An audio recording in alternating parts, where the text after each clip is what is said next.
hand tinting photographs goes back to 1839, when photography was invented. The only difference is I use an airbrush to spray color, and of course they're gigantic.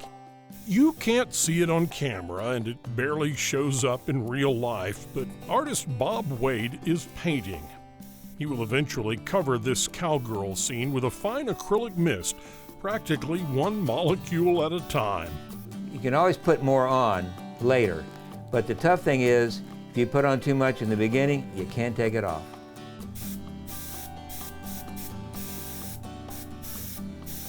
It's a juggling act, and that's where the old painting, the traditional painting expertise comes in.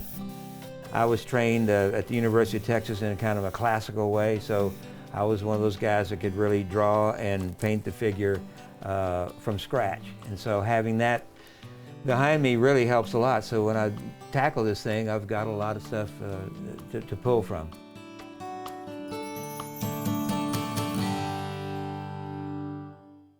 Bob's hand-tinted photos are in restaurants, condos, and galleries all over Austin.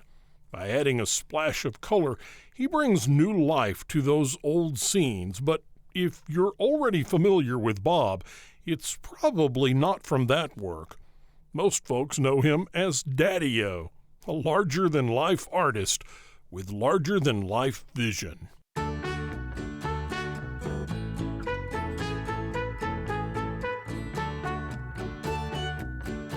I think the quirky things that come out of left field, for whatever reason, are more interesting to people than just a nice piece of art that's well done.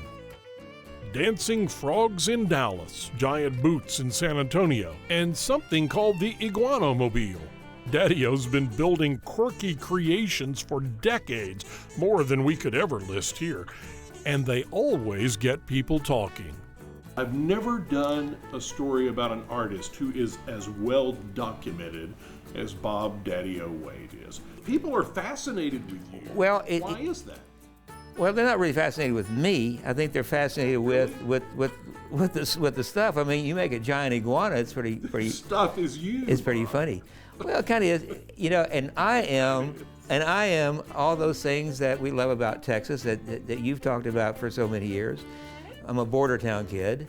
I was a hot rod guy, you know, customizing cars, going to junkyards, working with welders. I always said that the first time you make something bigger than yourself, sculpture-wise, then it changes your life.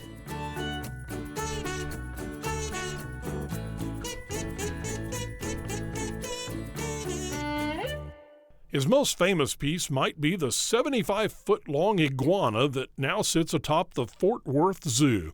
It started on the roof of a club in Manhattan and survived after a very public lawsuit tried to get it removed. I was eventually able to sell it to a group in Fort Worth, and I kind of thought it might go to the zoo, and sure enough it did. So now it now lives. So that's a wonderful end of a long, funny story.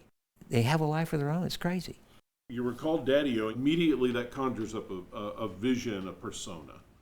Is that persona you? It is pretty much me, but you know, I like to think that, you know, I mentioned I was a college professor, and people were always surprised at that because I said, oh, Daddy-O was a college professor? Can't see you in a tie. I said, yeah, I got a master's degree from Berkeley. What do you want, dude? I mean, I'm erudite. I can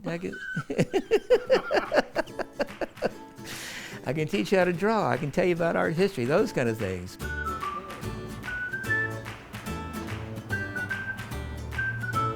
Well, Daddy-O has studied the past masters of his craft and has the talent to emulate them if he really wanted to. But you probably won't hear Da Vinci and Daddy-O mentioned in the same breath anytime soon. His legacy isn't in museums or textbooks. It lives on in the faces of every person who smiles up at a Daddy-O original. This other stuff is going to be out there. They won't know who did it necessarily. We used to joke about the statues in New York in Central Park.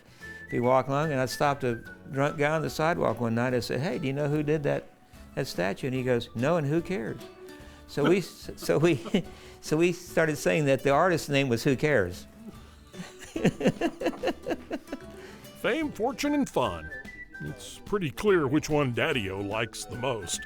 He's had a career any artist would be lucky to have, and he's not slowing down anytime soon. My wife says, artists don't retire.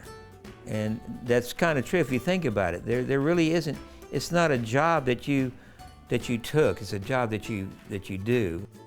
If somebody comes to me from a restaurant and says, can you make a two-headed longhorn for the roof of the barbecue joint? I said, God, thank goodness stuff comes my way.